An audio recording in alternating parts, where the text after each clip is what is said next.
ఇది human psychology. ఈ కార్యక్రమాలను మరి మీరు గతం నుంచి మీరు నేర్చుకొని ఇప్పుడు మీ ప్రణాళిక అందుకనే ఈరోజు చంద్రబాబు నాయుడు గారి నాయకత్వంలో తెలుగుదేశం పార్టీ సుపరిపాలనలో తొలి అడుగు అనే కార్యక్రమాన్ని ఈరోజు తీసుకున్నాం.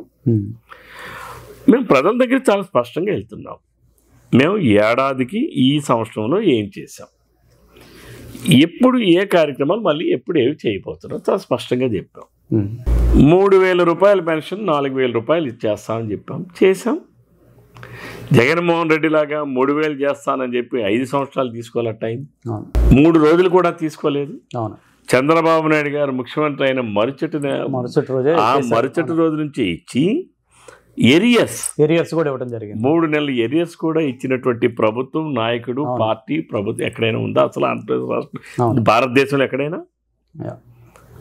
ఈరోజు ఏడాదికి సంవత్సరానికి 35,000 కోట్ల రూపాయలు పెన్షన్ల మీద ఖర్చు పెట్టినటువంటి ప్రభుత్వం భారతదేశంలో ఏ రాష్ట్రంలో అయినా ఉందా అని అడుగుతున్నాను. అంతెందుకంటే జగన్మోహన్ రెడ్డి గారు ముఖ్యమంత్రిగా దిగిపోయే నాటికి ఆంధ్రప్రదేశ్ రాష్ట్రంలో ఏడాదికి ప్రతి సంవత్సరానికి పెన్షన్ల మీద ఖర్చు పెట్టినటువంటిది కేవలం 22,000 కోట్లు. ఈరోజు తెలుగుదేశం ప్రభుత్వం ఖర్చు పెట్టి, తెలుగుదేశం, జనసేన, భారతీయ జనతా పార్టీతో కలయికతో కూడుకున్న కూటమి ప్రభుత్వం ఖర్చు పెట్టింది 34,000 కోట్ల రూపాయలు ఖర్చు పెట్టాం ఏడాదికి. మళ్ళీ ఇప్పుడు నిన్ననే 1,19,000 పెన్షన్లు మళ్ళీ కొత్తగా మంజూరు చేశాం. ఇవన్నీ మీరు ప్రజల్లోకి ప్రతిరోజు తీసుకెళ్తూనే ఉండాలి. గుర్తు చేస్తూ ఉండాలి. ఎందుకంటే ఈ 1,19,000 పెన్షన్లు కూడా ఎవరో తెలుసండి? ఎంత దుర్మార్గుడు అంటే జగన్మోహన్ రెడ్డి. ఆ రోజు చంద్రబాబు నాయుడు గారు 2019 వరకు, 14 నుంచి 19 వరకు భర్తకి ఎవరికైనా ఒక పెన్షన్ వచ్చి భర్త కానీ చనిపోతే ఆ మరుచటి భర్త చనిపోయినటువంటి దాన్ని నమోదు చేసుకుని ఆ మరుచటి నెలలోనే ఆ భార్యకి విడో పెన్షన్ ఇచ్చేవాళ్ళు. జగన్మోహన్ రెడ్డి గారు ముఖ్యమంత్రి అయిన తర్వాత ఆ ఫెసిలిటీ ఏదైతే ఆ సౌకర్యం ఆ పద్ధతి దానిని రద్దు చేశాడు. రద్దు చేసి జగన్మోహన్ రెడ్డి గారు ముఖ్యమంత్రి అయిన తర్వాత భర్తలు చనిపోతే పెన్షన్ వచ్చిన వాళ్ళు గడచిన ఎప్పుడు 2022, 2023, 2024 జూన్ 12 లోపల వరకు చనిపోయిన వాళ్ళకి పెన్షన్ ఇవ్వనటువంటి వాళ్ళే నిన్న కొత్తగా ఇచ్చిన మేము 1,19,000. మీరు చెప్తున్న దానికి కంటిన్యూషన్ క్వశ్చన్ అండి.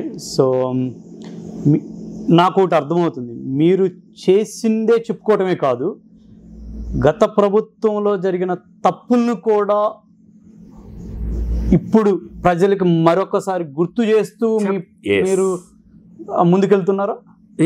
అదే చెప్తున్నాను, అదే చెప్పాలి కూడా. మా శాసనసభ్యులు కొత్తగా ఎన్నికైనటువంటి వాళ్ళు చాలామంది ఉన్నారు, రాజకీయాల్లో కొత్తగా వచ్చి శాసనసభ్యులుగా ఎన్నికైన వాళ్ళు ఉన్నారు, లేకపోతే విషయ అవగాహన పరిజ్ఞానం తక్కువగా ఉన్నటువంటి వాళ్ళు ఉండొచ్చు.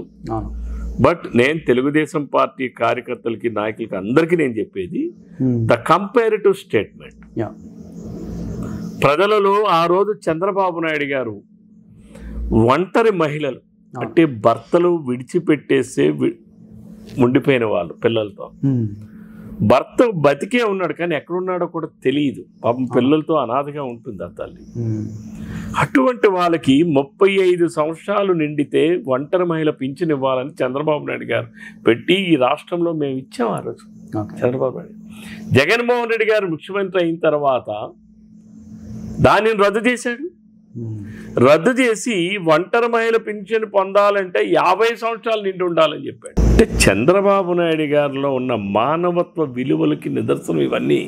మానవత్వం లేనటువంటి వ్యక్తి ఎలా ఉంటాడో దానికి ప్రతిరూపంగా ఉన్నటువంటి జగన్మోహన్ రెడ్డి అయితే, మానవత్వంతో ఉన్నటువంటి విలువలు కలిగినటువంటి వ్యక్తులు ఎలా ఉంటారు అనేటటువంటిది ప్రతిరూపం చంద్రబాబు నాయుడు గారు. డెఫినెట్లీ జగన్ మానవత్వం గురించి మళ్ళీ డెఫినెట్లీ ఎందుకు నేను అంటున్నానంటే దీస్ ఆర్ ఆల్, ఇవన్నీ కూడా హ్యుమానిటీ. అవును, భర్త చనిపోతే వెంటనే పెన్షన్ ఈ రోజు చంద్రబాబు నాయుడు గారికి ముఖ్యమంత్రి అయిన తర్వాత మేము వారి దృష్టికి తీసుకుని వెళ్ళాం. సార్ గతంలో అప్పుడు మనం వీళ్ళకి ఇచ్చాం, జగన్మోహన్ రెడ్డి దాన్ని రద్దు చేశాడు. మళ్ళీ వెంటనే ఆయన దృష్టికి తీసుకువెళ్ళిన నవంబర్ నెల నుంచే ఎవరైనా చనిపోతే ఇచ్చారు. అద్భుతం. సో గతంలో జగన్మోహన్ రెడ్డి ముఖ్యమంత్రిగా ఉన్నప్పుడు భర్తలు చనిపోయి ఎవరైతే భార్యలకి వితంతువులు ఉన్న వాళ్ళకి పెన్షన్లు రాలేదు, వాళ్ళందరికీ నిన్న రాష్ట్రంలో 1,19,000 మందికి ఇచ్చాం. ఇది నిజంగా ఒక అద్భుతం అండి. ఎందుకంటే వాళ్ళకి డెఫినెట్లీ వాళ్ళకి కావాలి కూడా. కావాలి కాదు, అసలు నిజంగా మేము గ్రామాల్లో తిరుగుతుంటాము, నిత్యం తిరుగుతుంటాము, వాళ్ళ బాధలు వర్ణనాతీతం. అవును. పాపం ఆర్థికంగా వాళ్ళు లేక, భర్త అండదండలు లేక, భర్త చనిపోయిన బాధల్లో ఉంటే దుర్మార్గుడైన జగన్మోహన్ రెడ్డి వాళ్ళ పెన్షన్ పునరుద్ధరించడం కాకుండా తిరిగి వాటిని మంజూరు చేయకుండా ఉంచడం అనేది ఎంత దుర్మార్గం అండి. మానవత్వం ఎక్కడుంది జగన్మోహన్ రెడ్డికి? మానవత్వం ఉంది అని చెప్పి ఎవరైనా వాదిస్తే అసలు వాదించిన వాడికి కూడా మానవత్వం లేదని అనుకోవాలి.